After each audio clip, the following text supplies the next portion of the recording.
cantique, il nous invite, il nous demande de toujours compter sur le Seigneur.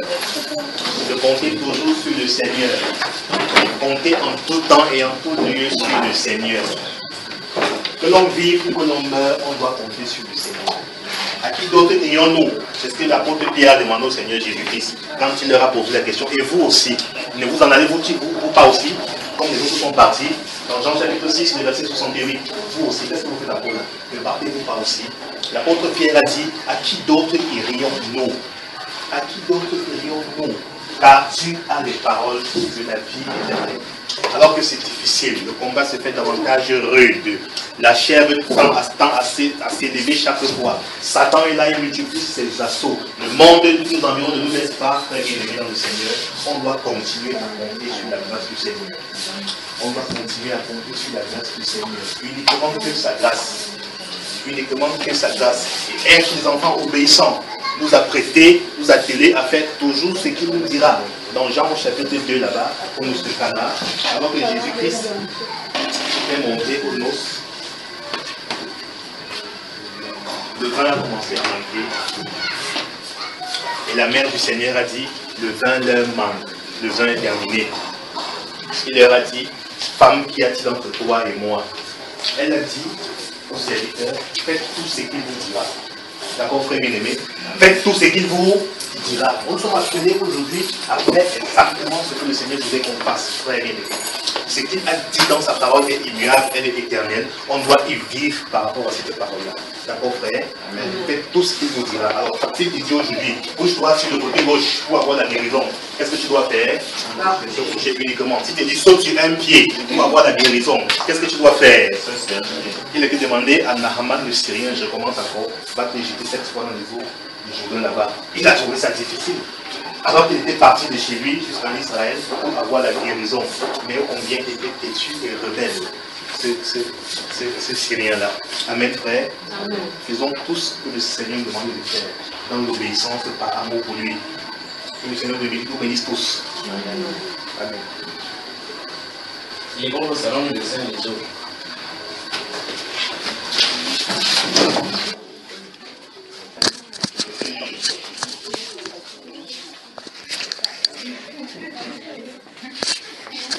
Que le Seigneur te bénisse, que le Seigneur te bénisse, que le Seigneur te bénisse, ma monsieur. Que le Seigneur te bénisse, te bénisse, te bénisse, te bénisse, te bénisse, te bénisse cette fois. Ça va? Ça tient. Ça va? Ça va, mon cher? Que le Seigneur te bénisse.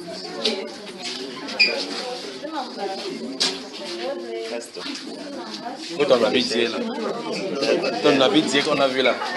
Tout le monde a vu ton habit hier des pasteurs, donc tu ne peux plus cacher. Tu as vu son habit hier comme il était habillé hier? Tu as vu son habit hier, non? Non, c'est Archbishop. Ça salue tout le monde. Ça salue tout le monde.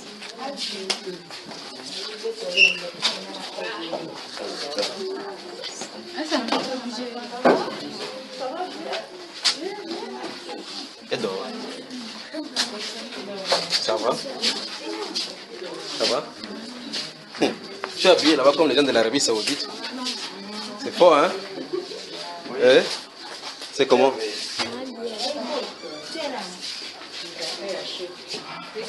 Comme tu entres dans la salle, je demande tout le monde avant d'avancer.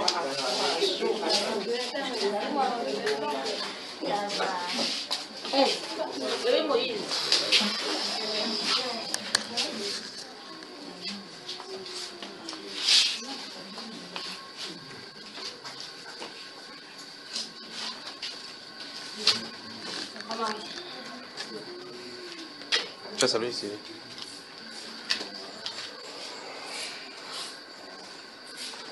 Que la grâce vous soit donnée de celui qui est, de la part de celui qui est, qui était et qui vient. Amen. Et de la part de cet esprit qui sont devant son trône. Amen. Et de la part de Jésus-Christ, le premier-né des morts, le témoin fidèle et véritable, amen, le prince des rois de la terre, à celui qui nous aime et qui nous a lavé de nos péchés par son sang, et qui a fait de nous un royaume de sacrificateurs pour Dieu, son Père. À lui soit la gloire au siècle des siècles. Amen. Amen. Amen. Vous comprenez ce que ça veut dire, frère? Donc je vous salue dans le précieux nom du Seigneur Jésus-Christ. Vérifiez si votre téléphone est fermé, vous n'avez pas oublié.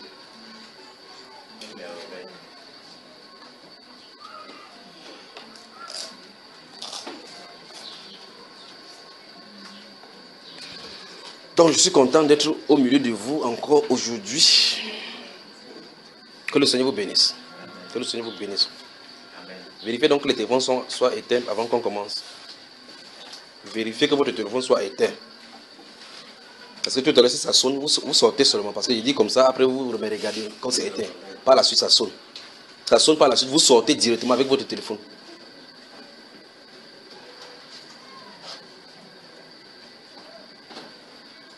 Ça va, on peut avancer.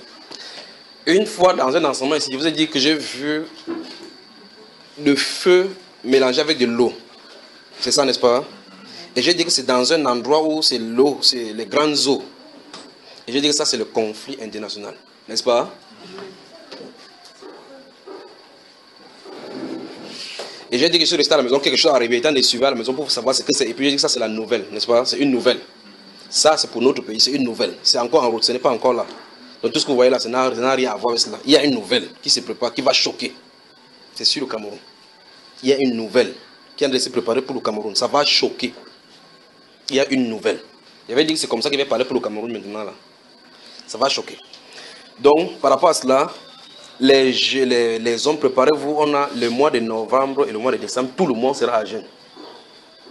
Donc, pendant que les femmes seront à jeûne un mois, donc du 1er novembre jusqu'au 31 décembre, on sera à jeûne.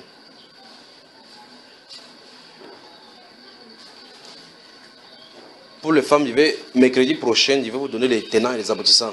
Il faut qu'ils passent le temps dans la prière pour savoir exactement ce qu'il en est, pour qu'ils donnent les directives finales par rapport à cela. Donc mercredi, je serai là pour donner par rapport aux femmes ce qui va, la façon dont on va conduire cela.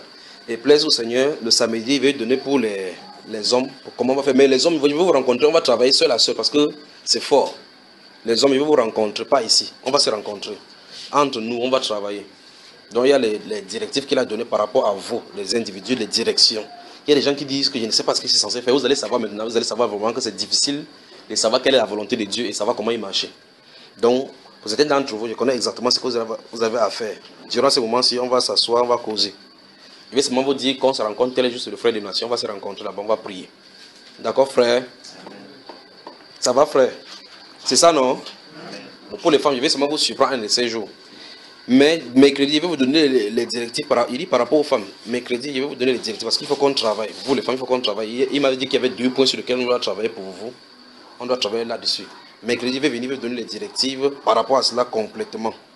Puis on va se rencontrer selon qu'il veut. Mais pour les hommes, les femmes commencent le 1er du mois de novembre. Elles s'arrêtent le 30 novembre. Les hommes continuent jusqu'en décembre. Et en décembre, ça va s'accélérer parce qu'on va travailler. Le plus, ce sera en décembre. Parce que c'est des choses qui sont prévues pour le pays et autres là-bas, dont je ne vais pas parler ici. Lorsqu'on va s'asseoir en aparté, je vous avais dit qu'après les jeunes qui sont passés là, je vais parler maintenant par rapport au pays, l'église qui se trouve par rapport à notre pays, n'est-ce pas? C'est ça qu'on va se diriger maintenant parce que il y a le relèvement qui va arriver. Il y a le relèvement. C'est une chose merveilleuse que de savoir qu'est-ce qui te dérange et que Dieu te donne la direction. C'est une chose merveilleuse. Il dit bien merveilleuse, frère.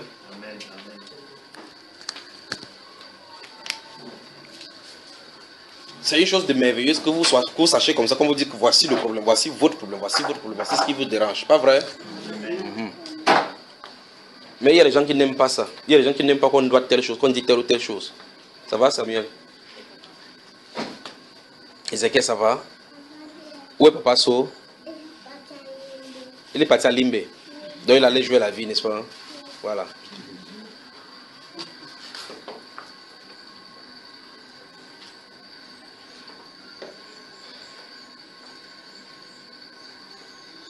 Vous savez, baissons la tête, prions et demandons au Seigneur, Seigneur, révèle-nous les causes profondes de notre échec spirituel. Seigneur, révèle-nous les causes profondes de notre échec spirituel. Révèle-nous les causes profondes de notre échec spirituel. Les causes profondes de notre échec spirituel. Qui nous révèle les causes profondes de notre échec spirituel. Ça peut tenir sur un seul fil et vous tournez en rond. Mais soyez prêts à suivre la direction qu'il va vous donner.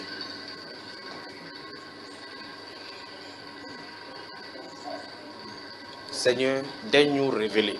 Donne-nous révéler à chacun de nous ici. À ceux qui nous écoutent partout dans le monde, à ceux qui m'écoutent maintenant, à ceux qui viennent encore, Père, donne-nous révéler quelle est la cause profonde de notre échec spirituel, de notre vie profonde, de notre échec spirituel. Donne-nous révéler. Donne-nous révéler. Donne-nous révéler.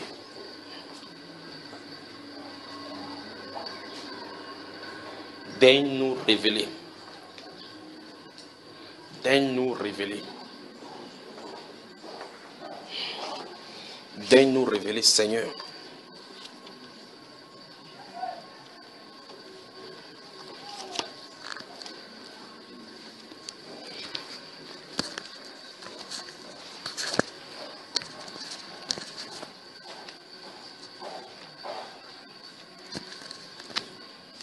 Prie.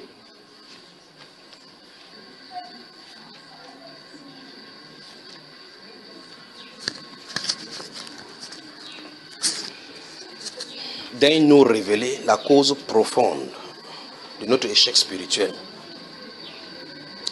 Nos déboires spirituels. Qu'est-ce qui cause vraiment cela? Priez, priez, priez, priez. La victoire dans la vie spirituelle signifie exactement le rétablissement de ton horloge spirituelle avec le Seigneur.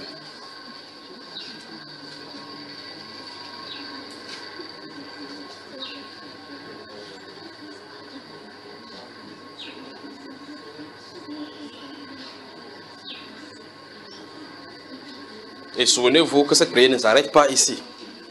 Demeurez-y, souvenez-vous de ce qu'il a dit, invoque-moi et je te répondrai. Je t'en annoncerai de grandes choses, des choses cachées que tu ne connais pas. Souvenez-vous de cela.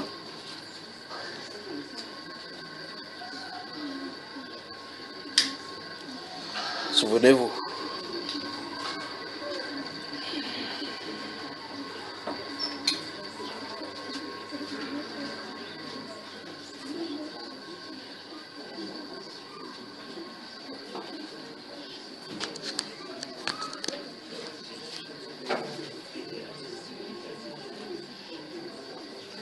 Si Dieu te révèle quel est ton problème que tu passes, ton problème spirituel, tu n'auras plus de problème.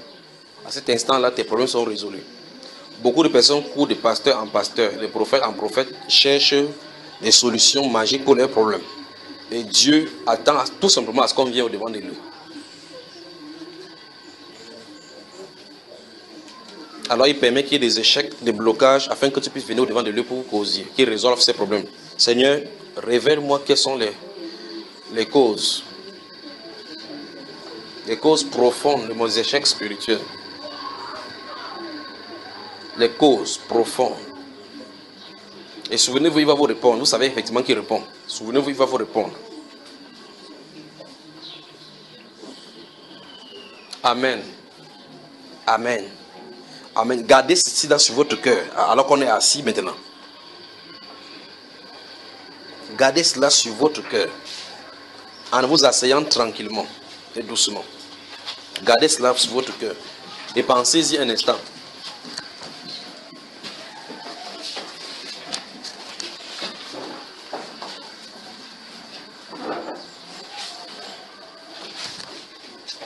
Ça va, Moïse?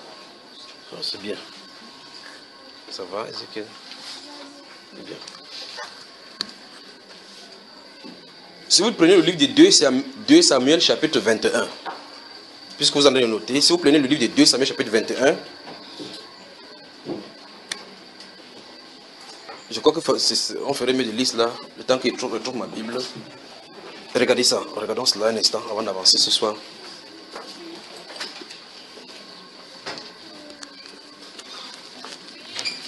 Remarquez seulement depuis que le Seigneur a ordonné les jeûnes, n'est-ce pas frère? Je vous dis honnêtement. Regardez vos vies spirituelles, comment cela est. Vous avez mangé le haricot. Regardez vos vies spirituelles, comment votre vie spirituelle est depuis que vous avez commencé à jeûner. Il y a évolution, mais il n'y a pas évolution. Voilà. Il y a évolution, il n'y a pas évolution. ça va aller comme ça. Le moment arrive, vous allez vous réjouir. Amen. Je vous avais dit, une fois je me suis tenu ici, j'ai dit, il y a un bruit, pas vrai? Comme lorsqu'on est dans une maison où il n'y a pas le plafond, et puis il pleut sur la tôle là. Le bruit là, je l'entends toujours. Il y a un bruit, mais il y a quelque chose à faire pour que ça puisse tomber comme ça. D'accord, frère? Ne pensez pas que vous allez manger le beignet à haricot bouilli de 10, 15, 15, vous savez quoi, 5, 10, 10 ou c'est quoi. Et puis dire, Seigneur, envoie-nous la pluie. On vous a trompé. Vous allez voir effectivement que travailler avec le Seigneur comme ça, c'est pas évident. Mais il est à l'œuvre, pas vrai? Donc je dis quel livre déjà? 2 Samuel chapitre 21. Je vais prendre cela pour illustrer quelque chose. Regardez à partir du verset 1. Du temps de David, écoutez très attentivement. Du temps de David, j'espère que tout le monde y est. 2 Samuel chapitre 21. Du temps de David, il tue une famine qui dura combien? 3. Une famille qui dura 3 ans. David chercha la face de l'Éternel. Vous avez vu ça? Et l'Éternel dit, c'est à cause de Saül et de sa maison sanguinaire. C'est parce qu'il a fait périr les Gabaonites.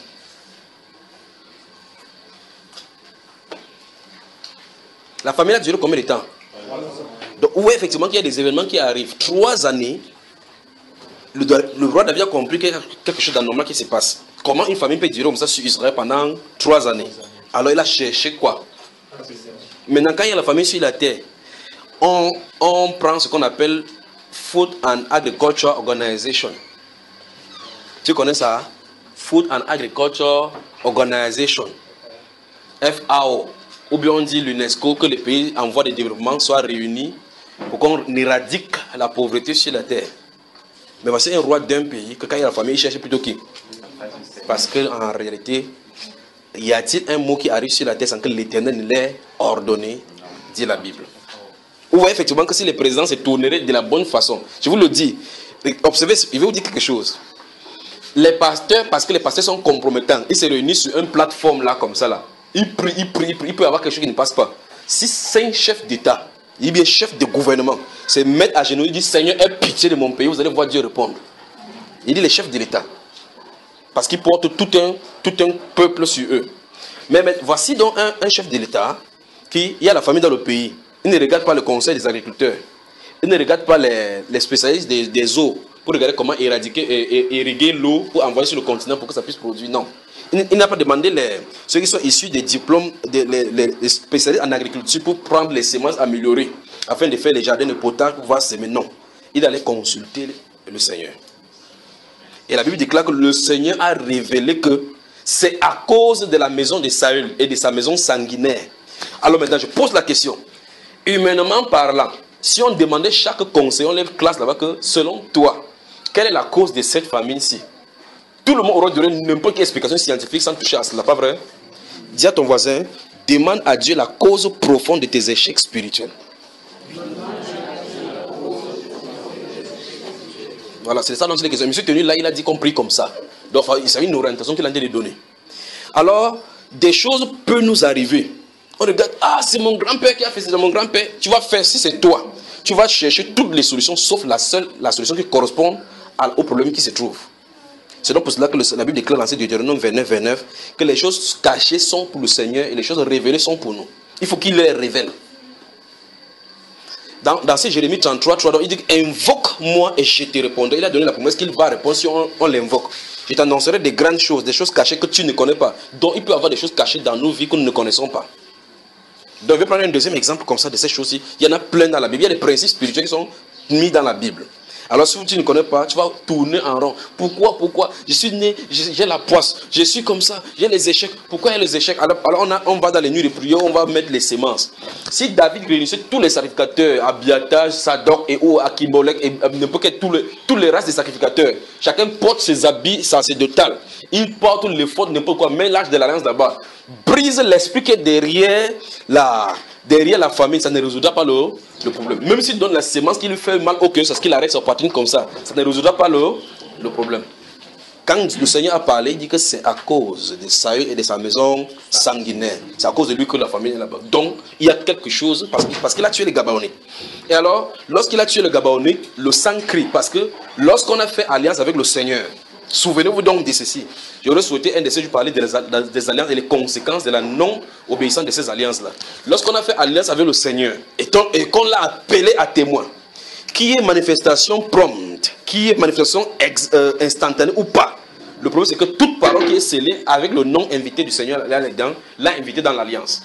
Toute personne qui ne conclut pas ou bien ne respecte pas les clauses de l'alliance attire sur lui les malédictions y afférentes. C'est donc pour cela que vous allez voir, quand vous prenez le cas de Laban et Jacob, Laban connaissait le Dieu que Jacob servait. Lorsqu'il a commencé à fuir, il est arrivé quelque part là-bas, ils ont mis la pierre, que cette pierre soit entre toi et moi, que jurons sur cette pierre-ci. Parce que c'est vrai que si Jacob jure d'ailleurs par l'Éternel, il ne peut plus passer par là-bas. S'il dit d'ailleurs que voici ma frontière, il ne peut plus traverser là-bas, que l'Éternel soit juge entre toi et moi, lui il ne peut plus aller là-bas. Chacun savait cela. C'est seulement aujourd'hui que quelqu'un va venir dire que ma soeur, je t'aime, je veux t'épouser. On est deux. Il prend ce qu'il a à prendre. Pareil, si il tourne là-bas, tu dis que tu m'avais dit que qui était là. Prouve. Donc on est devenu sage aujourd'hui. Dieu te met 4 étoiles comme un commissaire. Il garde. Faisons attention, d'accord? Alors, qu'est-ce qui se passe ici avant que 2 Samuel chapitre 21 arrive? Et souvenez-vous, c'est longtemps après la mort de Saül et de sa royauté. Longtemps. Si vous lisez le livre de Josué, au chapitre 9, prenez le temps de lire le livre de Josué au chapitre 9, vous allez effectivement voir que Josué, avec les différents grands chefs qui étaient en Israël, vont entrer dans le pays. La terreur qui a inspiré les Juifs a fait rester l'enseigne que partout où ils passaient, les gens avaient peur. Les Gabaonites vont agir donc par ruse. Les Gabaonites vont agir par ruse. Ils vont dire, cherchons donc quelqu'un qui va aller là-bas pour faire la paix avec eux. Or, ils étaient tout près d'Israël. Ils étaient prêts avec les Israéliens. Ils vont porter les habits lieux, les habits avec le sac bizarre, courir vers les avec le pain tordu. Quand ils voient le pain tordu avec le pied bizarre, ils disent non, ils ont certainement marché dans le désert alors qu'ils étaient à côté. Ils sont venus les voir, ils ont dit que conclure, voici les pains qu'on venait, c'était chaud quand on a préparé. Nos habits ont été défaits par suite du manque de cette distance-là. Ils disent waouh, les gars, c'est vraiment. La Bible déclare qu'ils ont conclu l'alliance, ils ont juré par l'Éternel qu'ils ne vont pas les détruire. À l'instant, allons dans c'est Josué chapitre 9. Lisons tous l'endroit là. Ils ont dit que c'est la conséquence de cette chose-là qui est arrivée ici, que la famille s'est trouvée. D'accord? Josué, chapitre 9.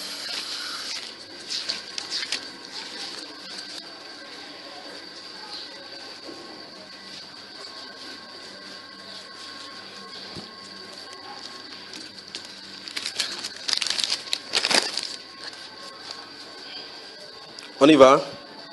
Josué chapitre 9. Il va prendre à partir de l'endroit où ils ont commencé à aller. Ou bien, prenons à partir du verset 1, on lit doucement, d'accord, pour que vous compreniez l'histoire. On y va.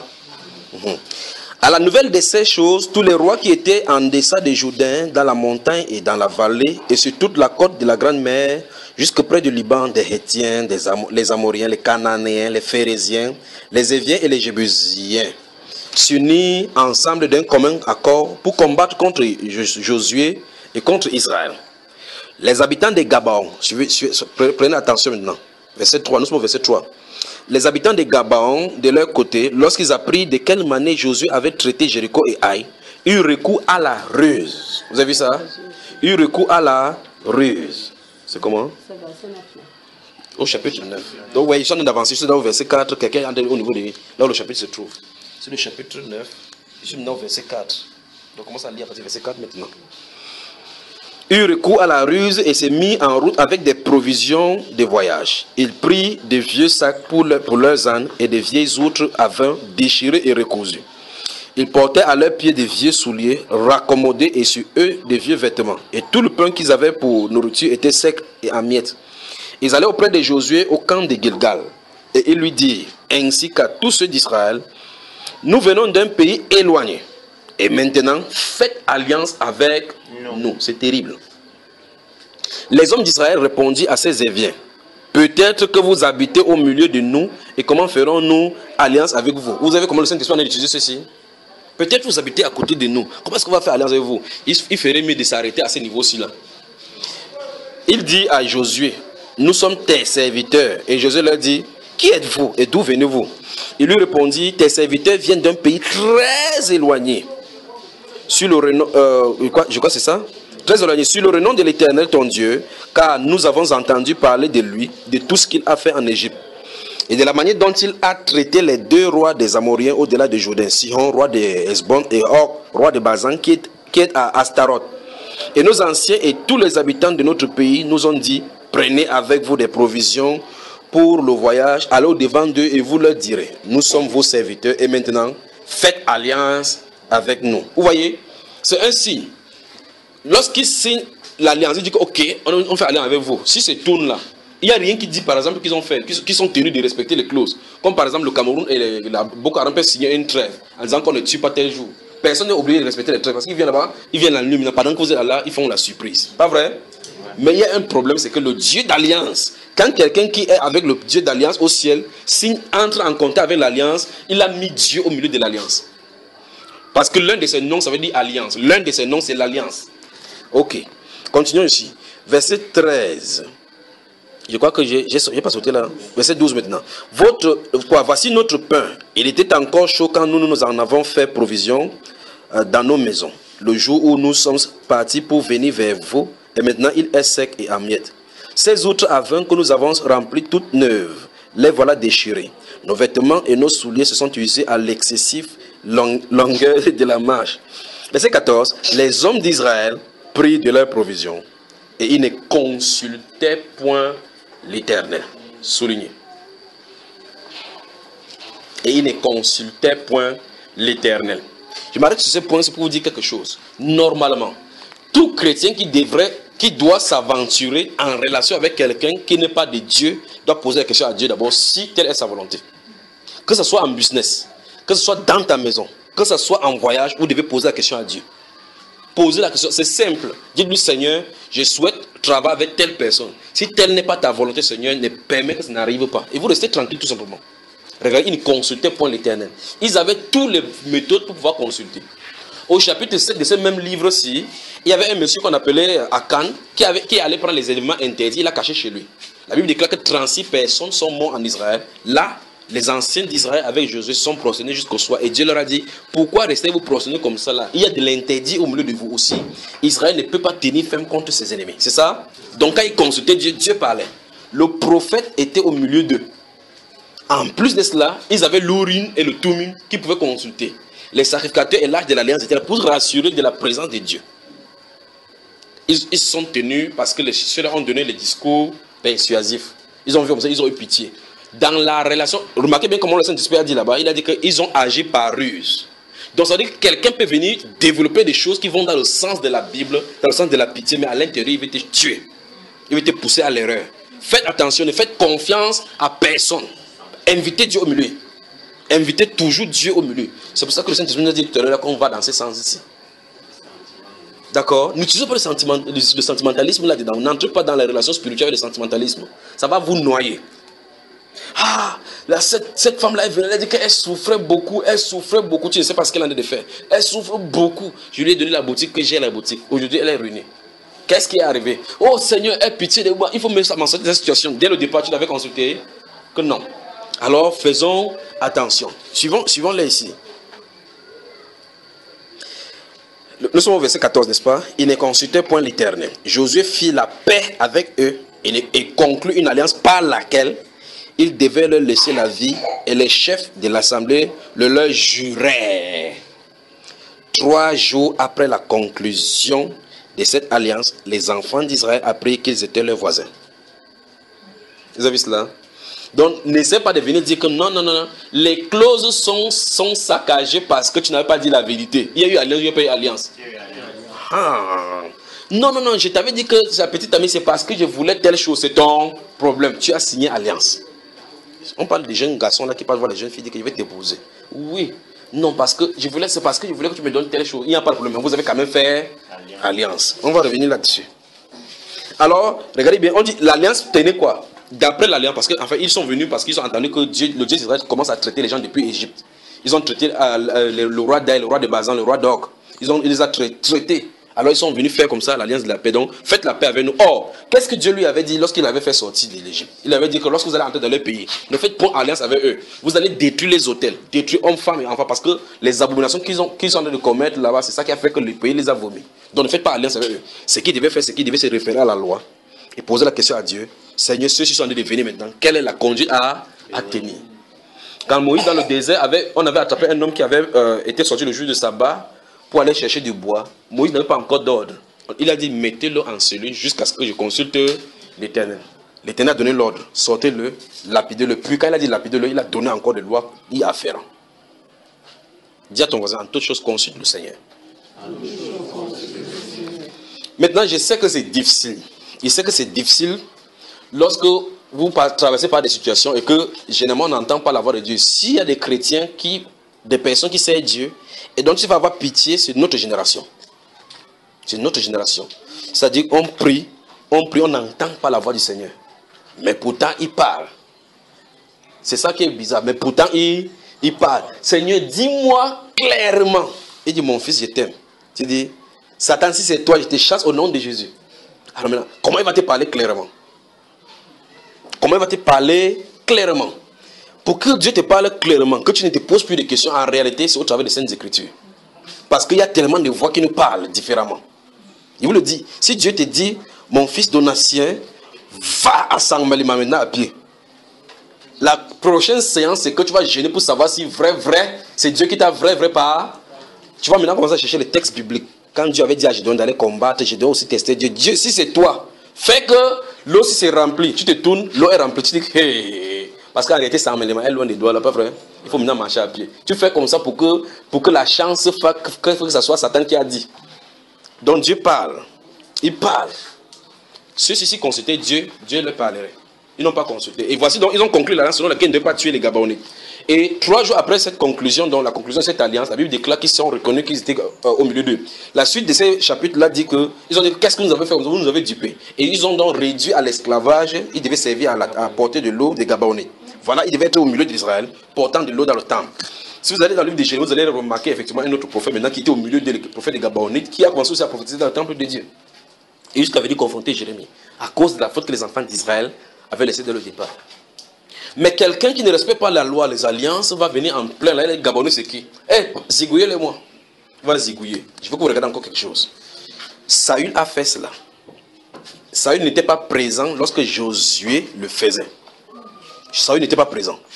Saül n'était pas présent lorsque les enfants d'Israël contractaient cette alliance. En fait, du moment de Saül et du moment de David, il n'y a personne qui était physiquement là, qui concluait l'alliance. Nous sommes d'accord? Ah, c'est terrible seulement pour parler de ces choses-ci. Et il n'y a personne qui physiquement se trouvait avec Josué là-bas, qui se trouvait dans le temps de Saül, ni dans le temps de Joseph, de David, du roi David, n'est-ce pas? Mais le problème, c'est que ça engageait le peuple gabaonite et le peuple d'Israël. Donc, même si ceux-ci ne sont pas là, l'alliance subsiste. Observez ça. Observez ça, frère. Alors Saül, qui ne connaît pas la loi, qui ne veut pas respecter la loi, qui respecte à moitié, ainsi de suite, et quoi qu'il respecte Dieu, se tient là-bas et dit que tuez-les. On les a tués. Regardez l'événement qui s'est passé, c'est qu'ils ont tué. Ils ont tué. Remarquez encore que Dieu n'a pas réagi sur Saül. Saül est mort sans savoir qu'il a fait du mal sur la terre. On a seulement dit de Saül et de sa maison sanguinée parce qu'ils ont tué les Gabaonites. Qu'est-ce que David a à voir avec ça?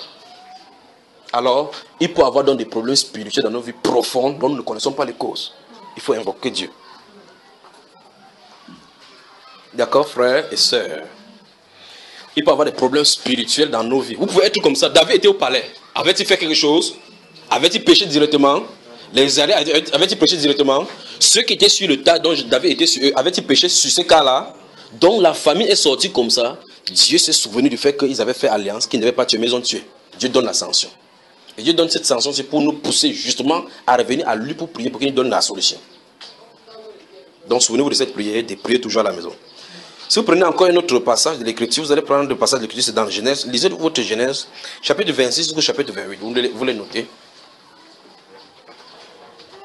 Genèse, chapitre 26, dans cet intervalle-là, chapitre 26 jusqu'au chapitre 28. Vous allez noter, vite, dire l'histoire qui s'y trouve là-bas. Et puis on va avancer dans la direction que le Seigneur voudra. Donc vous voyez, avant-hier, il y a un monsieur qui est venu, la dernière fois il est venu, on était à Yaoundé chez la femme marabout. Il vient, Il est maigre comme ça. Maigre, c'est juste parce que vous touchez, si vous le touchez, c'est les os que vous touchez. Mince. Alors, l'image qu'il regarde de cet homme, ce n'est pas l'image que ça ne voit au-devant de moi. Vous voyez, son image qui est dans la vision, c'est l'image de quelqu'un qui a de la peau, qui est gros, qui a la chair sur la peau. Mais celui qui est là-bas est malade. Tout ce que l'être humain fait dans cette situation, c'est, vous voyez comment ça confesse. Je suis allé, ça fait 16 ans que je souffre comme ça. Genèse chapitre 26 ou chapitre 28. Chapitre 26 jusqu'au chapitre 28. Donc chapitre 26, chapitre 27, chapitre 28, l'histoire se trouve dans cet intervalle, c'est ce qu'il dit. Donc il dit comme ça, ils sont en train d'avancer avec notre histoire, elle est là-bas dans le chapitre combien? Elle a dit chapitre combien? Après quand elle va finir, il va raconter aussi sa part d'histoire là encore. Il s'est tenu là, j'ai dit, oh, maintenant la personne, qu'est-ce que la personne fait? La personne, quand la personne vient, comme certains d'entre nous, quand on vient, c'est mon problème c'est telle chose. Tu sais que ton problème c'est telle chose, je ressens telle chose, il faut qu'on prie pour que ça s'arrête. Je vous le dis chaque fois que en fait, c'est une grâce de connaître la cause de votre problème. C'est une grâce de connaître la cause. Alors il est à la maison, on s'assoit là-bas à la maison, je suis en train de marcher dans la maison, Après je reviens vers lui, il dit, assieds-toi ici, on va prier. Est-ce que tu connais la cause de ton problème? Non. Il dit, ça fait 16 ans que c'est comme ça. Il a marché partout chez les marabouts. On a fait, ils sont allés même chez les pasteurs, on a mis des pentagrammes là-bas. On a fait des pentagrammes, mettre les bougies au sol, il est monté sur les Bibles, payer 15 000 francs, réciter, sauter sur les Bibles, mettre l'autre même sur la tête. Les chemins ne font pas résoudre le problème. Alors on s'est tenu là-bas, comme ça, le Saint-Esprit est venu au milieu. Il dit, il y a quelqu'un qui t'a attaqué avant cette maladie, c'est a dit. Pendant que j'étais en train de parler, j'ai entendu le son de la voix de la personne. J'ai dit, cette personne s'est parlé plutôt en patois, en te disant, tu vas voir, il va te montrer. Il a bougé sur la chaise. C'était dans leur langue. La personne lui a dit que je vais te voir. Il dit, c'est la personne, voici le signe pour que tu le connais la personne. C'est en patois qu'il a dit, pas en français. Oui, oui, c'est cette personne qui est entrée en action comme ça. Alors maintenant, ce que cette personne a fait, c'est qu'il a pris la terre. Il a fait quelque chose. Parce qu'il a fait le geste que la personne a fait, il a pris la terre, il a fait comme ça, devant toi, pas vrai? Il a dit oui, il reconnaît la personne. Alors, 16 ans de souffrance. 16 ans de souffrance qu'il marchait comme ça. Tant que vous ne localisez pas ce que cette personne s'est fait pour détruire cela, tout ce que vous faites là, c'est les chimères. Tout ce que vous faites, c'est la chimère. Alors, il faut la cause, les causes. Il faut les causes. Il faut les causes de nos situations. Donc, très souvent, vous vous asseyez là-bas, quand on vient vers vous, on dit, il y a telle chose. Vous aurez pensé que c'est autre chose. Mais on commence dans un endroit où vous penserez le moins. C'est pas ça, frère? Oui, enfin, si vous savez que votre problème c'est telle chose, vous avez la solution. Si vous saviez. Ça veut dire, si vous savez que non, mon problème c'est que quand je prie, je veux prier chaque fois. Je fais, chaque fois quand je prends la Bible, je suis faible. Oui, c'est le constat que tu as fait, c'est pas le problème là-bas. Vous me suivez? Ça, c'est le constat que tu as fait. Tu as constaté que quand tu prends la Bible, tu bailles. Tu as constaté que quand tu veux prier chaque fois, tu bailles. Ça, c'est le constat. Le problème maintenant, c'est quelle est la cause? Qu'est-ce qui amène ça? C'est ça qu'il faut dénoncer. Vous suivez, n'est-ce pas? Donc, dans ce livre de Genèse chapitre 26, Genèse chapitre 26, c'est le mariage d'Isaac et de Rebecca. C'est ça, non? Lorsque Rebecca sera enceinte, quelque chose va se passer. Remarquez très bien que Isaac va le connaître alors qu'il a 40 ans. Alors lorsqu'elle va devenir enceinte, subitement, ça va commencer à se bagarrer dans son ventre. Normalement. Sur d'autres si on veut dire qu'il faut aller voir le gynécologue. C'est pas ça, frère? Non, va voir ton gynécologue. Parce que c'est le gynécologue qui est spécialiste. Il faut qu'il dise le pourquoi les enfants sont instables là-bas. Quand tu peux le voir maintenant, il te met les calmants pour que ça se calme. Ça calme les enfants dans le ventre. Alors que ce sont des pays qui bagarraient dans son ventre. C'est ce que la Bible déclare. Donc ce n'est pas un problème d'ordre médical. La Bible déclare que cette femme est allée consulter Dieu. C'est pas ce qui est écrit.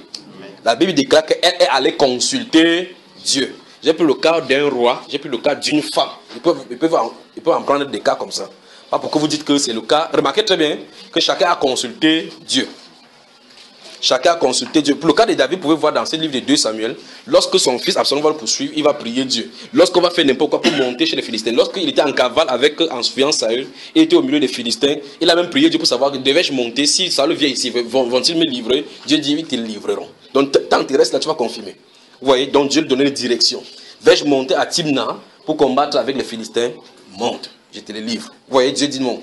La prochaine fois, il dit, monte, prends-les par derrière. Vous voyez que les tactiques de guerre, Dieu vient dans le combat pour combattre avec nous. Il descend par l'air, dehors, par derrière. Descend par là-bas, tu le surprendras par derrière. C'est Dieu qui dit ça. Il fait le concours avec David. Pendant que le militaire fait ça, on a déjà dit quelque part qu'il va le surprendre. En voyant, on l'a pris par embuscade. Dieu. Alors, si tu veux aller, qu'est-ce que tu vas faire? Tu dis, hey, descendons pas comme ça là. Les tactiques militaires disent que si le combat est comme ça, il faut mettre tes choses là. Ça, c'est ta part. Quand Dieu a dit que c'est comme ça la solution, ce n'est que la solution là-bas. Vous voyez, c'est bien de consulter Dieu, n'est-ce pas? Consulter Dieu en toutes choses. Gédéon lui-même, il a consulté Dieu. Dieu lui a donné les songes, pas vrai? Il a dit, ok, si tu crains, descends le matin là-bas dans l'air. Il est descendu avec son serviteur là-bas. Il a entendu quelqu'un qui a eu le songe la nuit. Comment cette chose-là est descendue de la montagne. Ça a mis sans dessous tout le camp des Philistins et des Madians. Qu'est-ce qui s'est passé? L'autre a donné l'intervention directement. Que ce n'est autre chose que Gédéon, fils de Jérubal. Que c'est pour montrer que c'est lui, l'Éternel, le Dieu d'Israël, a livré entre le camp des gens. Et il reste aussi dans le camp. Il faut rester au camp, on vient passer au fil de l'épée. Pas vrai? Faites confiance à Dieu, il parle. Faites confiance à Dieu, il parle. D'accord? N'importe quelle situation, priez et demandez au Seigneur. Ça, c'est dans l'Ancien Testament qu'il vient de prendre. Maintenant, il peut aller dans le Nouveau. Et vous en donner des tas et des tas. Maintenant, dans le Nouveau Testament. Puisqu'il a donné la promesse que invoque moi, je te répondrai. Dans ce livre d'Éphésiens, chapitre 6, le verset 18, la Bible déclare que faites en tout temps, par l'Esprit, toutes sortes de prières et de supplications. Veillez-y avec une entière persévérance. Veillez-y. Donc restez là-dedans. Veillez-y. Demeurez-y dans cette prière, ces supplications. Dans Philippiens chapitre 4, vous savez, verset 6-7, il dit que ne vous inquiétez de rien, mais en toute chose, faites connaître vos besoins à Dieu. Faites connaître vos besoins à Dieu par des prières, des supplications. Avec des actions de grâce. N'est-ce pas, frère? Amen.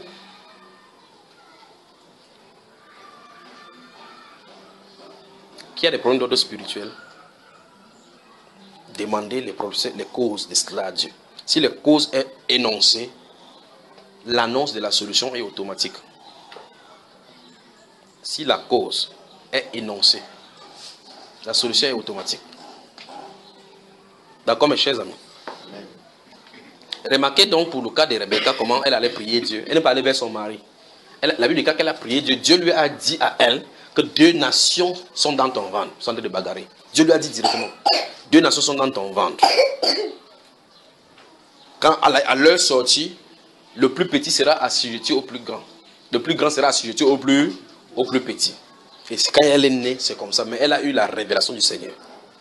Donc elle pouvait fonctionner dans cette révélation. Vous imaginez David, le roi David, en train d'implorer le Seigneur, de se mettre à genoux pour implorer le Seigneur. Pour implorer le Seigneur. Quand il implore le Seigneur, quand il a la solution, si vous lisez dans ces 2 Samuel chapitre 21 qu'on a lu, la suite du verset à partir du verset 3, il a invoqué maintenant les princes, il les a appelés. Les princes de Gabaon pour dire que qu'est-ce qu'il faut faire maintenant pour que la main de l'Éternel s'appesantisse sur Israël, pour que la famine quitte.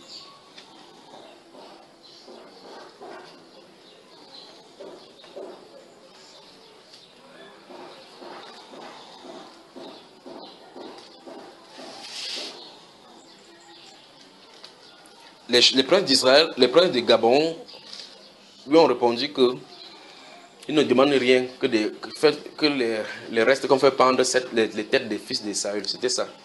Alors maintenant, voici une autre chose. Regardez. Saül n'est plus dans le pouvoir. Quand il est au pouvoir, c'est une indication pour ceux qui sont dans la terre, qui se confient au bien terrestre et aux gens qui ont l'appui sur les gens de la terre. Saül n'était plus au pouvoir, pas vrai? Mephibosheth et tous les autres descendants et ses concubins ou les enfants de Saül qui étaient versés de tous les côtés là-bas, ils vivaient tranquillement. Faisons attention. Cet événement montre clairement qu'il ne faut pas s'appuyer sur quoi que ce soit, il faut s'appuyer seulement sur le Seigneur. Et pendant que vous parlez de l'alliance, regardez l'alliance que David va faire avec Jonathan. Et regardez comment cette alliance va préserver l'enfant de Jonathan. Vous avez vu cela? Il dit, rentrez, il y a la suite. Et maintenant, les enfants de Saül qui étaient, quand ils étaient au pouvoir, ils pouvaient faire n'importe quoi, comme le président de la République sont maintenant, les enfants sont les non touchables. Si le président n'est pas là, qu'est-ce que l'enfant va faire? À l'instant où on annonce que l'autre n'est pas président, les gardes du corps quittent derrière toi. Parce que la fonction s'arrête là. Vous savez ça? Ça s'arrête là. Tu commences à aller comme tout le monde. Et si tu avais nargué quelqu'un, si tu avais dit au garde du corps de taper l'heure de quelqu'un, et que tu passes maintenant, comme tu t'amènes son mot, tu ne peux même pas bagarrer, tu vas faire comment maintenant? Ce qui s'est passé maintenant, c'est que les Gabonais ont dit, non, on ne veut pas de l'argent, on ne veut pas de place au pouvoir. Donnez-nous seulement la tête des personnes. Allons-y d'abord rentrer dans 2 Samuel. 2 Samuel. 2 Samuel chapitre 21.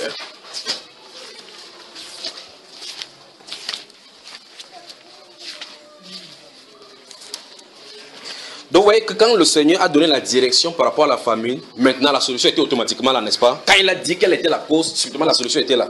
Puisqu'il a dit que c'est à cause de Saül, de sa maison sanguinaire. Pas vrai? Directement, ça veut dire qu'on a compris qu'est-ce qui cause le problème. Maintenant, il en est regardé maintenant que comment résoudre le problème.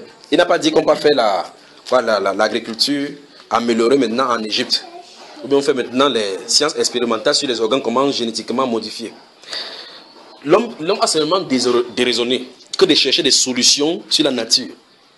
Ah, faisons le COP 21 pour le changement climatique. Les chefs d'État se réunissent à New York en session extraordinaire pour parler de changement climatique. Ils blaguent. Ils savent ce qu'ils partent faire. Ils font tout sauf ça.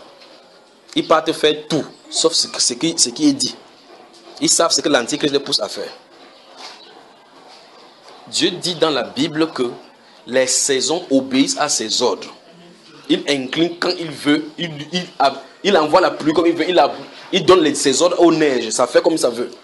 Donc il n'y a pas de problème dans le changement climatique. Donc souvenez-vous de ceci, vous entendez un chef d'État, un spécialiste de la météorologie, n'importe qui dit que l'univers a un problème d'extinction. C'est un menteur. Ils sont en train d'utiliser les stratagèmes pour pouvoir mentir les gens, pour conduire les gens à la psychose et qu'on soit derrière les causes. Ils vont donner des preuves scientifiques. Vous n'avez pas d'appareil pour mesurer.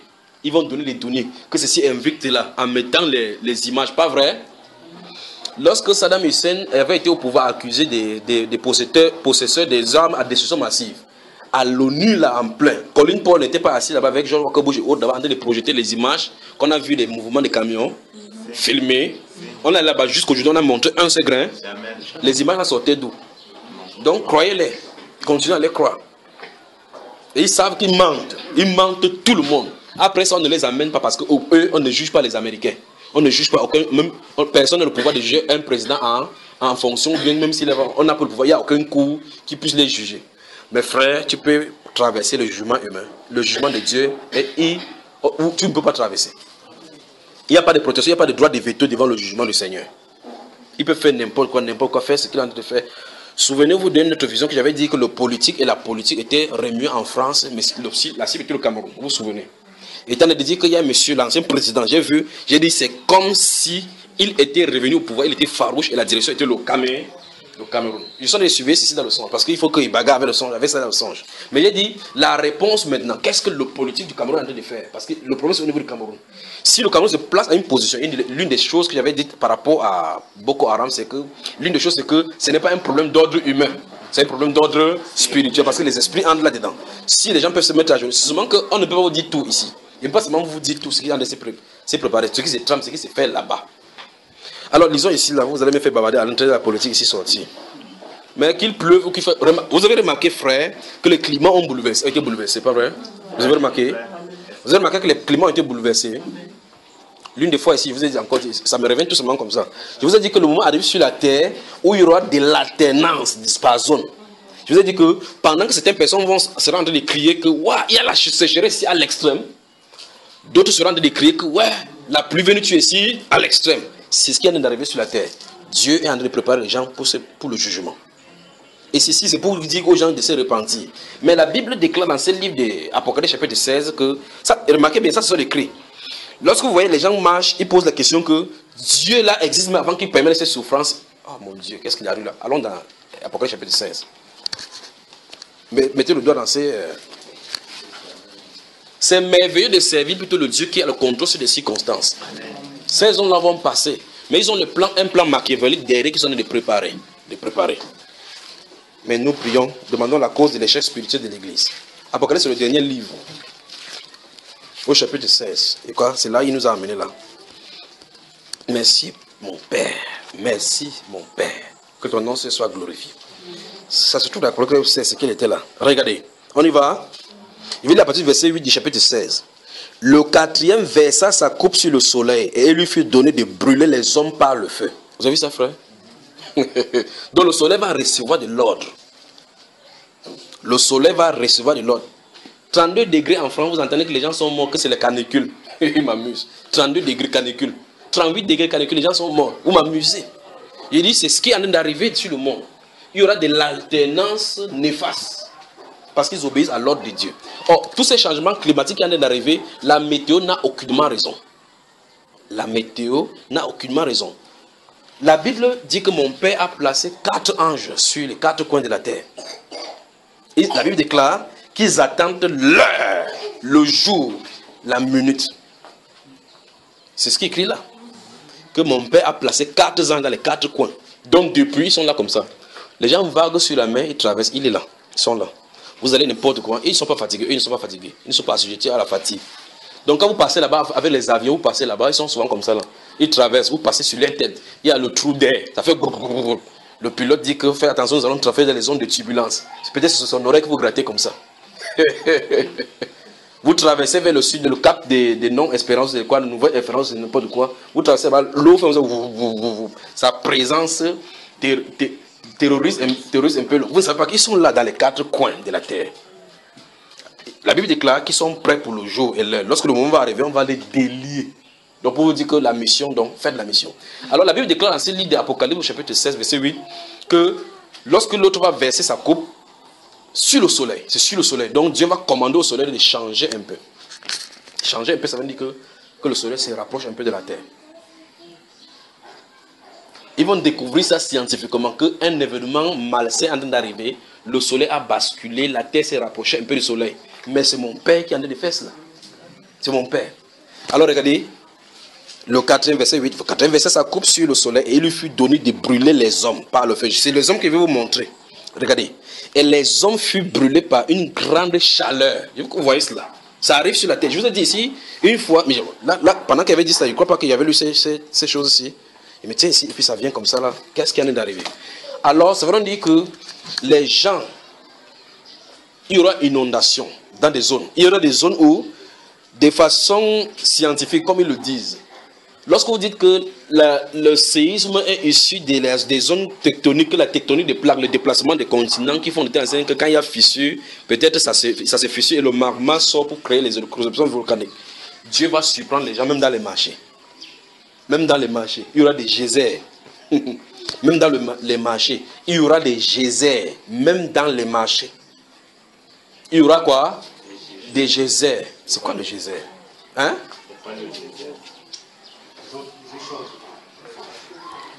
Des marchés vont se fendre, les eaux vont sortir. Des marchés vont se fendre, les eaux vont sortir. Mais ça sera chaud. Il y aura des geysers. Les continents vont se déplacer.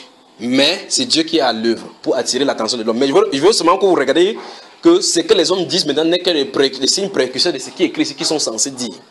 Lisons cela, laissons-les parler. Regardez. Quand vous dites, ah non, comment les juifs sont comme ça? Comment les pharisiens peuvent voir quelqu'un qui était malade et est guéri par Jésus? Il ne se lève, il ne demande pas pardon à Dieu. L'esprit ne meurt pas. Ces esprits-là, s'ils avaient été comme ça devant le Seigneur, quand le Seigneur avait été là, si vous êtes avec la parole maintenant, si vous réagissez avec la parole comme ils ont réagi, ça se veut dire que si vous avez été là, vous ferez la même chose qu'eux ils ont fait. C'est ce que je suis en train de dire. Donc si Jésus est ici, il y avait plusieurs groupes, les gens qui disaient qu'il ne fait que par Belzébuth. D'autres qui disaient que, à qui d'autre irions-nous, comme le frère Ever a dit ici. Pas vrai? Si vous étiez de là où des groupes qui disent, oh Seigneur, à qui d'autre irons-nous? Vous lisez la parole maintenant, vous aurez la joie sur le cœur. Mais si vous lisez la parole, ça vous énerve, vous écoutez la prédication, ça vous énerve. Vous rentrez quand Jésus était là, quand il va faire ce miracle, ça va vous énerver. Donc vous accomplissez seulement le même rôle. Continuez ici, verset 9. Et les hommes furent brûlés par une grande chaleur et ils blasphémaient le nom de Dieu qui a l'autorité sur ces fléaux. Vous avez vu ça? Ce n'est pas la science qui a l'autorité sur les fléaux. C'est Dieu qui a autorité sur les fléaux parce qu'en réalité, c'est lui qui les commande. La Bible déclare que il connaît tous les étoiles, il les appelle toutes par leur nom. Il appelle n'importe quoi, ça agit. Enfin, n'est-ce pas, nous avons vu dans 2 Samuel chapitre 21 que c'est lui qui appelle la famille sur la terre pour amener la correction. Maintenant, regardez bien ici là, qu'il blasphème le nom de Dieu qui a autorité sur ce fléau. Et il ne se repentit pas pour lui donner. Notez ce verset. C'est ça que je voulais vous montrer, l'attitude des hommes. Chaque fois, Dieu attire les hommes sur la terre pour leur montrer leur folie. Il attire leur attention pour leur montrer leur folie.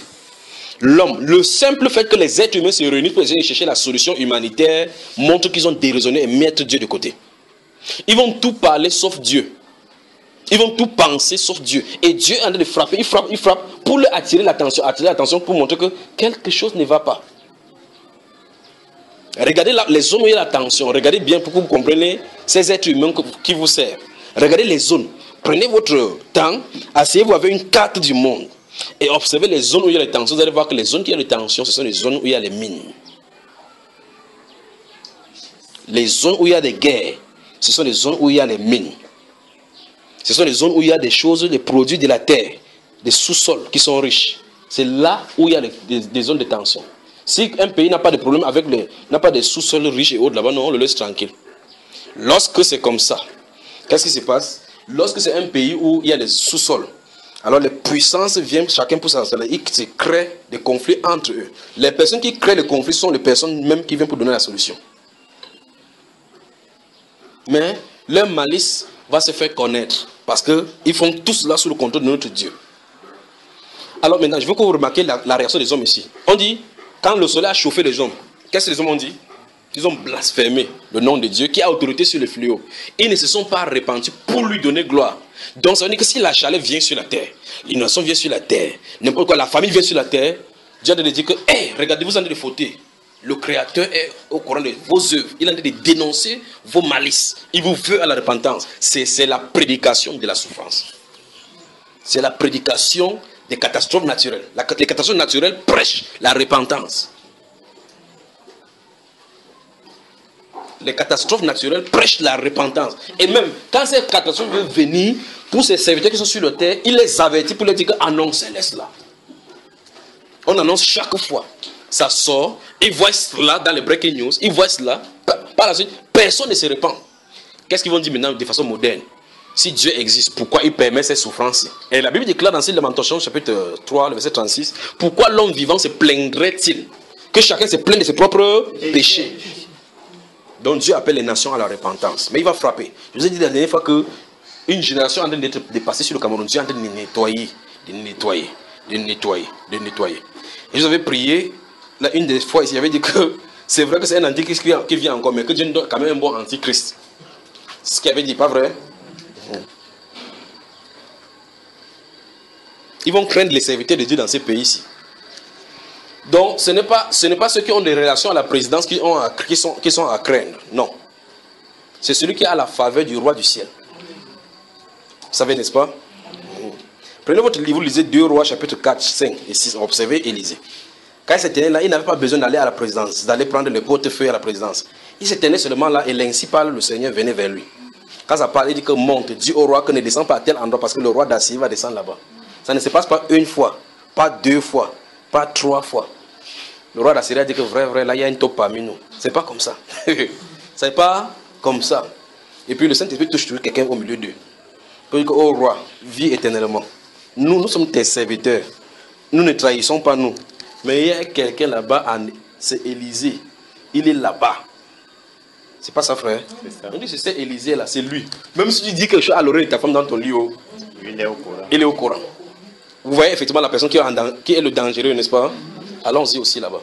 Ma Bible est dans quel côté dans cette maison-ci? Qui a pris ma Bible? Allez mettre par là-bas.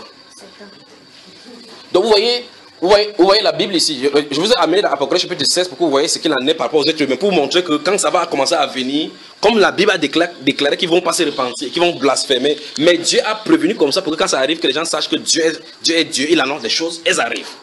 Alors maintenant, ça veut dire que quand vous entendez, par exemple, à Yaoundé, le train qui a déraillé et que les gens sont morts, le pont qui s'est cassé et autres là maintenant, les gens vont dire que Dieu était où pour que ces choses arrivent. Je pose la question. Quand la route était bonne et que les gens passaient, les gens étaient où pour que Dieu les protège, ils ne voyaient pas. Quand Dieu a protégé, ils ont voyagé sur la même route, non pas vrai? Des centaines de fois. Quand ils arrivent, d'autres arrivent, mais ils montrent qu'ils sont trop forts. Comme ils sont arrivés parce que la voiture, un seul et une seule panne, je vous le dis. Bon, vous allez permettre que je parle de certaines choses, d'accord? Vous voyagez, vous passez, vous restez dans le bureau, il y a des êtres sur la route. Bon. Lisons là où je partais même dans ces 2 rois. 2 rois chapitre 4. Si et pas là maintenant, vous allez dire que finalement il faut prendre l'avion. Vous prenez l'avion, ça prend feu. Vous allez dire que désormais il faut marcher à pied pour arriver à Yaoundé. Vous n'avez pas pourquoi pour marcher à pied. C'est la grâce de Dieu qui couvre les gens. C'est la grâce. Et donc vous arrivez quelque part, vous voyez des gens, des cohortes de personnes qui se trouvent en plein milieu de la route en train de faire des incantations. Vous voyez, le chauffeur passe là-bas, il met le, vous appelez petit pays, PD dans sa voiture, dans la voiture dans laquelle vous êtes. Frère, ne voyagez pas sans prier. Vous, voyageant dans un bus de 60 places, de 70 places, vous êtes les sauveurs de tous ceux qui y sont. Vous, voyageant dans un avion de 250 personnes, votre présence là-bas protège toutes ces vies-là. Vous savez ça, frère? Vous vous souvenez de Actes chapitre 28, lorsque l'apôtre Paul voyageait à Rome avec les gens dans ce bus-là, dans son avion de son époque. L'ange est venu là-bas, il n'a pas dit que j'enlève Paul le ciel, il le met au large. Non. Il reste là-bas, vous allez nager, mon gars. Il n'y aura que des cargaisons qui vont se gâter. Il dit que cette vie, ce sont entre terres. Vous entendez ça, frère? Donc faites attention. Faites attention. Veillez sur vos vies. Voici pourquoi nous prions pour que la sanctification monte, pour que vous soyez loin de l'Esprit de Dieu. Pour que là où vous êtes, ah frère, vous ne pouvez pas savoir ce qui arrive. Vous ne pouvez pas savoir ce qui arrive. Vous ne pouvez pas savoir ce que ces gens-là font dans la forêt. Vous ne pouvez pas savoir ce qu'ils font dans la forêt. Vous dormez, eux ils ne dorment pas. Ils ne dorment pas parce qu'ils savent qu'en journée il y aura les activités. Donc il faut qu'ils font les activités dans la nuit. Alors vous voyez les mamans viennent se tenir là-bas, d'autres ont les ailes. Ils se tiennent comme ça, ils sont en train de faire des conjurations. Après vous entendez que le chauffeur a pris une mauvaise décision pour aller doubler. On va vous dire que les statistiques montrent que 95% des accidents sont causés par la fourberie humaine, par la folie des chauffeurs. Ce n'est pas la folie. Ils sont guidés, téléguidés. De telle sorte qu'à un moment donné, il prend une mauvaise décision, la décision qu'il ne doit pas prendre. Tous, sans exception, savent que la route là est dangereuse, pas vrai? Ils savent que la route est petite, pas vrai? Ils savent que la route est étroite, il y a des trous, pas vrai? Ils savent que quelqu'un peut venir en face, pas vrai? Pourquoi foncent-ils? On les incite à prendre une mauvaise décision. Comme Satan a incité David ici à faire le dénombrement.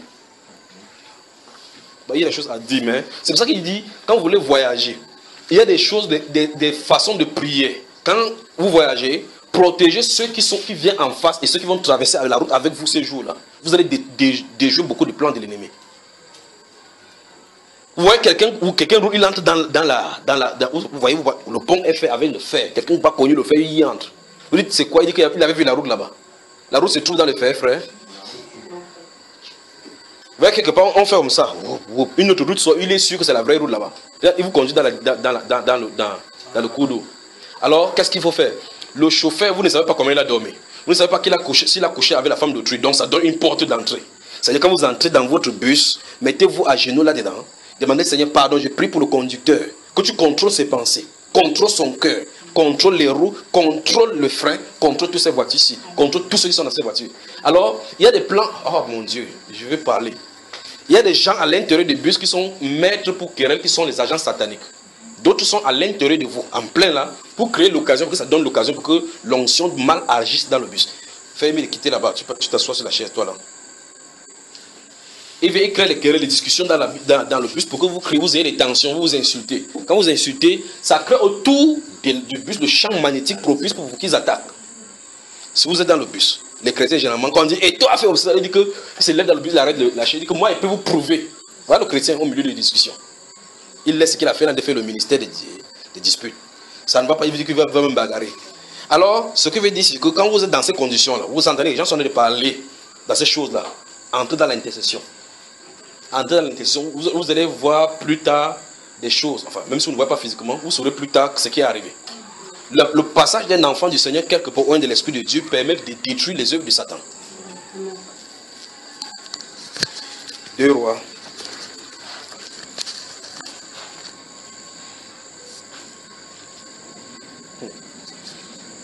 Vous avez gardé le doigt dans ce livre d'Apocalypse chapitre 16, n'est-ce pas? C'est le moment des prophéties.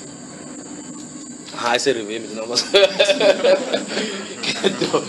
Donc quand il voit maintenant comment parler, que frère, lève-toi, il va te parler. Il va dire, ici là maintenant, même le sommet va partir. Vous voyez que vous avez la puissance pour combattre le sommet dans ces circonstances. Si me tourne là maintenant, il dit, ok, c'est le moment pour faire telle ou telle chose. C'est le moment le plus... Vous avez remarqué que c'est pas faux ce qu'il dit, n'est-ce pas?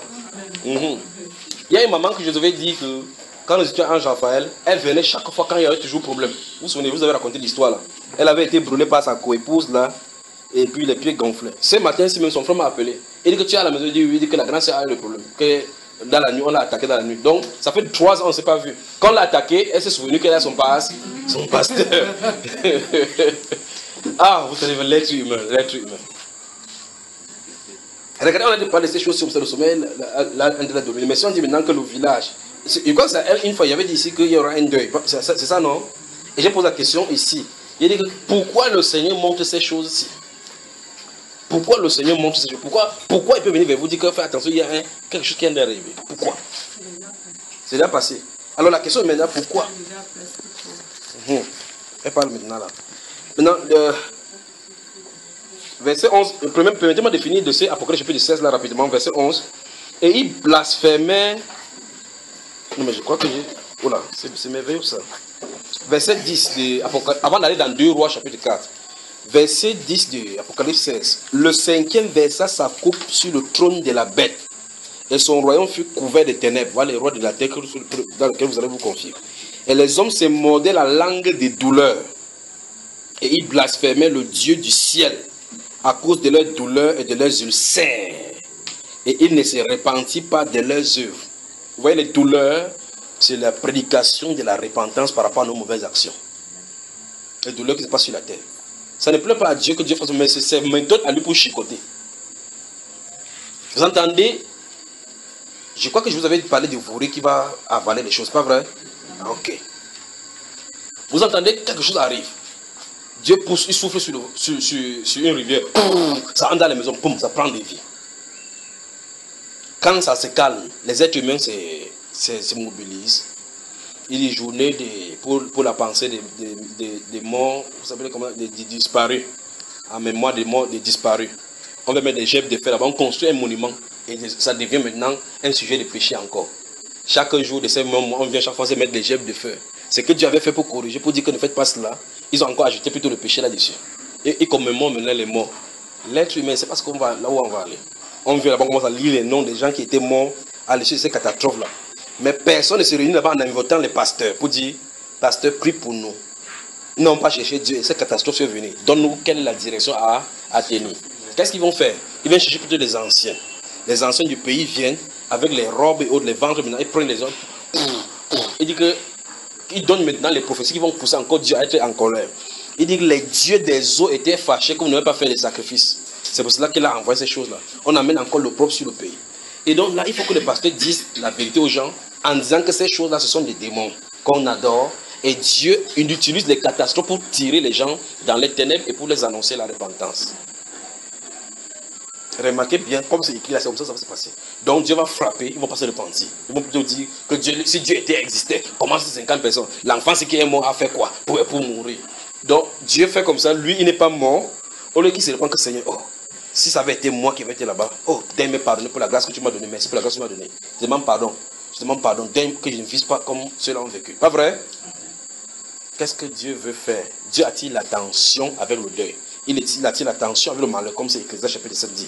Que le cœur d'un sage est dans la maison du deuil. Tous ceux qui vivent prennent la chose à cœur.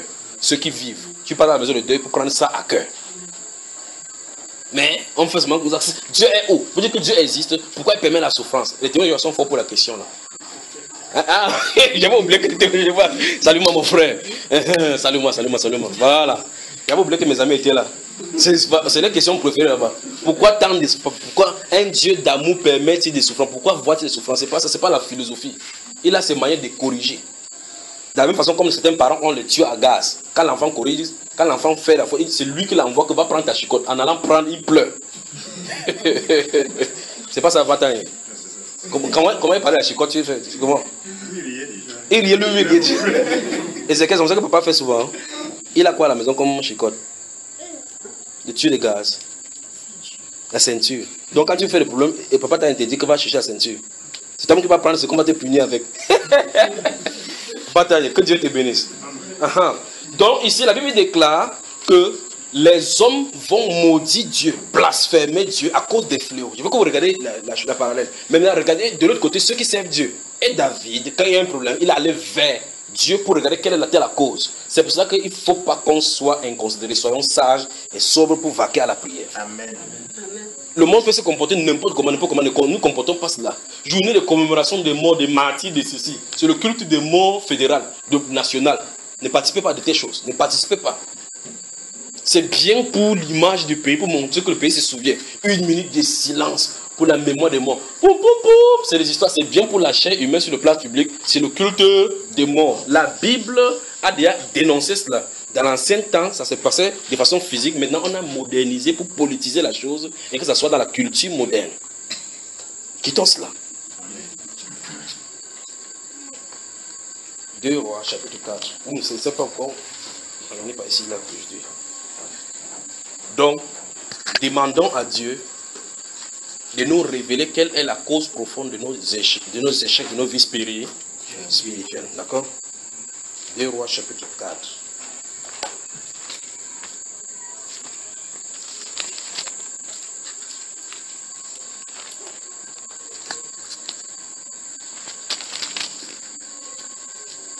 On y va. Vous prenez, notez à partir du verset 1.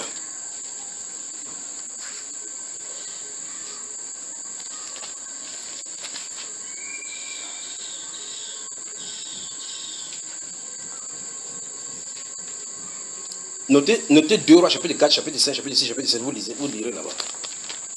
Tout ça.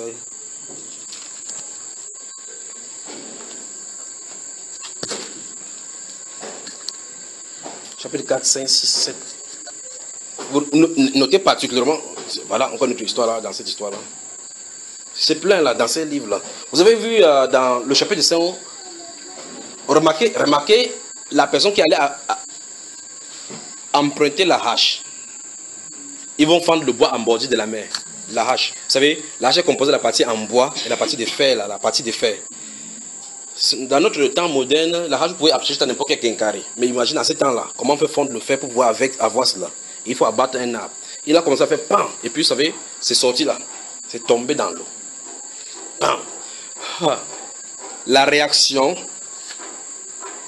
de ces gens-là, ce n'est pas plongeons pour chercher. Il faut que vous voyez la réaction de ceux qui craignent Dieu et qui ont un peu de Dieu en eux et la réaction des charnels. Ceux qui essaient de résoudre le problème. Ceux qui croient que l'homme, méga structure, comme National Geographic fait là, on montre la prouesse humaine. On montre comment l'homme est tellement intelligent ou il peut aller en fond de la mer pour montrer que l'homme Dieu est déjà présent sur l'humanité. Ceux-ci, ils n'ont pas dit qu'il faut qu'on fasse la poursuite maintenant pour que Jean-Jacques Cousteau entre en bas, ce costaud ou ce cousteau, qu'il entre en bas chercher le truc. Non, non, non, non. Il s'est tourné directement vers le prophète. Oh, prophète de Dieu, c'était loué. Comment je vais faire? Parce que quand vous prêtez quelque chose comme ça, si vous ne pouvez pas rembourser, on te prend toi, ta femme, tes enfants, vous entrez dans l'esclavage. C'est ce que vous restituez la chose. Il savait qu'il était mal barré. Le prophète lui a posé la question. Où est-ce que c'est tombé? Remarquez bien, il a vu son insuffisance, il s'est tourné vers Dieu, la solution est venue. Où est-ce que c'est tombé? Il a dit c'est ici, il a coupé le bois. Regardez, voici les scientifiques devant nous. Regardez la masse volumique du bois par rapport à l'eau. Regardez la masse. Le fer, c'était normal que le fer parte dans l'eau, ça sink, comme on dit en anglais, sink, c'est-à-dire que ça va en bas. Mais le prophète coupe le bois, il jette sur l'eau. Frère, la Bible déclare, c'est ici que vous arrivez au niveau où il faut croire la science ou bien la Bible. La Bible déclare que le bois est descendu dans l'eau, le fer est remonté. Il a avancé la main, il a pris le bois. Quand vous êtes scientifique, ceci va vous déranger. Parce qu'on vous a concassé le cerveau avec la poussée d'Archimède, avec les lois de Newton. Mais si tu es scientifique de la bonne manière, ayant été gradué dans l'université de Dieu, tu comprends mieux ces choses que Dieu au-dessus de la loi de la nature. Amen. Parce que je ne sais pas comment, vous savez, pour que les gens puissent monter, il faut qu'ils aient la fusée ici, où ça propulse comme ça pour les faire monter. Mais la Bible déclare dans le livre d'Actes des Apôtres, chapitre 1, que quand le Seigneur a fini de parler, il montait. Vous avez remarqué, frère? Il a commencé à monter comme ça, sans qu'il y ait un appareil qui va faire bouh. Il montait comme ça, il partait. Les gens comme ça, peut-être va tomber, Bon, la Bible dit qu'il nuait le dérebat de leurs yeux. C'est pas ça, frère. Donc on monte sans dynamique. On traverse les airs sans problème d'oxygénation, sans les pressions atmosphériques qui dérangent. Mais leur avion, ça se pèse. Un seul trou pèse et tout est c'est la catastrophe. Pas vrai? Pour montrer que l'homme, même s'il défie Dieu, sera toujours limité. Voilà donc le problème scientifique qui se trouve là-bas. Voilà quelqu'un qui a la cause, qui a une insuffisance, qui consulte Dieu, on lui donne la solution. N'est-ce pas? Avancez au chapitre 7 et vous voyez maintenant un autre type. Je suis en train de citer seulement ce qui est là. Vous allez rentrer lire. Si vous ne lisez pas, c'est votre problème. Alors il y a un monsieur là-bas, il y a la famine, il y a le siège de Jérusalem, le siège d'Israël, et il y a la famine qui règne dans la ville. La famine règne. Le prophète se passe là-bas un de ces jours. Quand le ciel est ouvert, il déclare que ces jours-ci, dans la ville de Samarie, vous aurez telle chose à tel prix. Il y a un monsieur qui est resté à côté, il y a des gens qui blaguent ici, peut-être la famille l'a fait qu'il commence à prophétiser des bêtises. Souvenez-vous, qu'il y a n'importe quoi sur la terre, le prophète ne voit pas ce que l'être humain ordinaire voit. Il peut voir des choses qui sont incompréhensibles sur le plan humain. Vous pouvez dire n'importe quoi, vous pouvez dire, mais c'est ce qui est, parce qu'il ne peut pas faire autrement. Vous suivez, n'est-ce pas? Il s'est tourné là-bas, il a dit, si le monsieur n'a pas dit quelque chose, il n'aurait pas dit, le prophète n'aurait pas dit quelque chose. C'est un autre aspect qu'il veut prêcher dans la Bible là-bas. Quand tu ne connais pas, ferme ta soupape, parce que tu peux déclencher une prophétie contre toi. Vous vous souvenez de cela, n'est-ce pas? Il veut parler de ceci dans la Bible. Parce que les choses arrivent au devant de vous, vous ne savez pas ce qui arrive. Vous vous souvenez, dans l'une des choses qu'on parlait, il y a dit que comme c'est... Et puis comme Jacques me pose ici dans un enseignement, ce qu'on était de faire sur... quand la soeur Sandé avait eu des problèmes avec quoi, sa soeur là. Après j'ai mis le pause ici, il a dit, ok, comme elle a dit que, voici ainsi parle le Seigneur. Vous voyez cela? Voici le Seigneur qui, si vous lisez au Matthieu 23, il se tient là-bas, il est en train de parler. Malheur à vous, pharisiens, parce que vous faites des prières longues.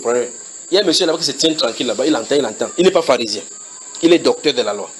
Il y a les scribes là-bas. Il finit de parler. L'autre se lève la main dans la foule. On croit qu'il va dire quelque chose. On lui dit, repenti. Il dit qu'en disant comme ça, c'est à nous aussi qu'il dit, et vous aussi. Il dit, et vous aussi, docteur de la loi, malheur à vous. Il n'a pas parlé des docteurs de la loi. Voici le docteur de la loi qui a fait qu'on crée le problème sur eux. Donc, votre réaction peut pousser à une prophétie contre vous. Il faut faire attention. Le prophète a reçu une mission de venir, commission de venir déclarer la parole du Seigneur pour que les provisions entrent dans la ville de Samarie. Il dit aujourd'hui vous aurez telle chose. Il est resté comme ça, du coup. Un monsieur qui a des enfants, un poste de responsabilité responsable, il se tient là. Dieu, quand il proclame la prophétie, il s'en fout si tu as des enfants à la maison que tu vas nourrir. Si tu as des femmes, si tu as des bébés ou quoi que ce soit. Quand la prophétie vient sur toi, c'est venu sur toi. Il a dit que quand le Seigneur ouvrira les fenêtres au ciel, pareille chose arriverait-elle en Israël. Le prophète s'est tourné vers lui, tu le verras de tes yeux, mais tu n'en mangeras pas. Vous voyez ça, frère? Faites attention. Quand vous ne connaissez pas, restez tranquille. Même si la révélation est plus forte que toi, dis dans ton cœur que je vais vous avant de croire. Tu restes toi tranquille. N'ouvre pas la bouche pour pécher. N'ouvre pas la bouche pour pécher. Alors il s'est tourné là-bas, il a dit que tu verras.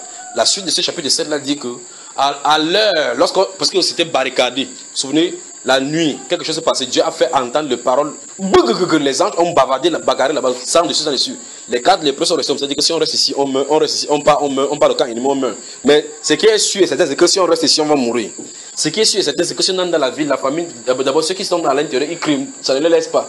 La seule solution, c'est au camp d'ennemi. Si on parle, même si nous gifle, ils donnent quand même la nourriture, on va manger. Ils sont venus là-bas, ils voient que toute la nourriture est là. Il dit, mais c'est le piège ou c'est quoi? Tu vois ce que je vois, l'autre dit, moi je vois.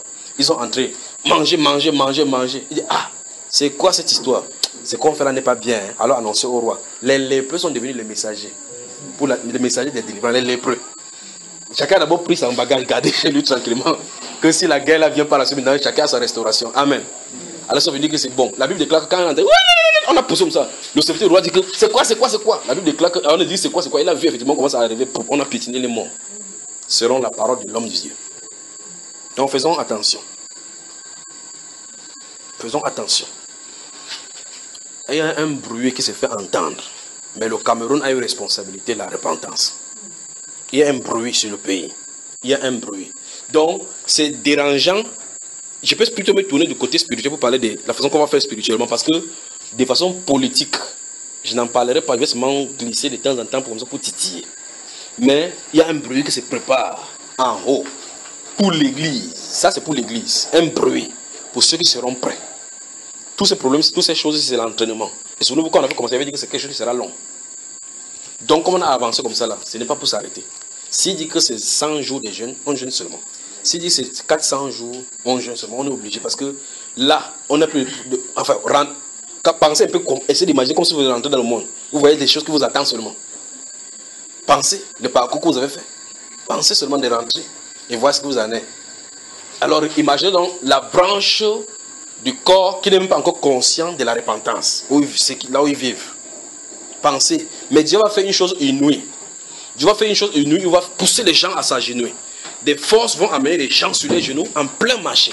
En plein en train d'aller dans la rue. Je regarde les gens dans la rue, en train de marcher, dans le travail, c'est prosternant. Je regarde ça devant. Je crois que je l'ai déjà dit au moins une fois, au moins 2 fois ici. Quand ça va se passer, peut-être je ne serai pas là, mais vous allez voir cela arriver sur le pays. Et là, à cet instant-là, les gens vont sortir de l'extérieur pour venir au pays. Pour venir se mettre à genoux sur priant. C'est parce que le ciel du Cameroun serait ouvert. Alléluia. Mais nous sommes ici. Dieu attend de nous. Il ne reste pas tout juste comme ça. Il a dit que dans ce livre de Deutéronome, chapitre 25, 26, 27, 28, quand tu fais tes choses, le ciel au-dessus de toi sera fermé. Il a dit ça, frère. Le ciel au-dessus de toi sera fermé comme de l'airain. Ce sera fermé. Ça veut dire que l'accès à la prière sera bloqué. Mais il a dit, si mon peuple sur qui est invoqué mon nom s'humilie, prie, se détourne de ses mauvaises œuvres. Ah, c'est mauvais, frère. C'est merveilleux. On va y revenir. Donc, jusqu'à ce que le Seigneur Jésus-Christ vienne, c'est la repentance. Mais le Cameroun va secouer. Donc, vérifions donc par ricochet, Seigneur, quel est le problème profond spirituel que traverse le Cameroun? La solution est devant nous.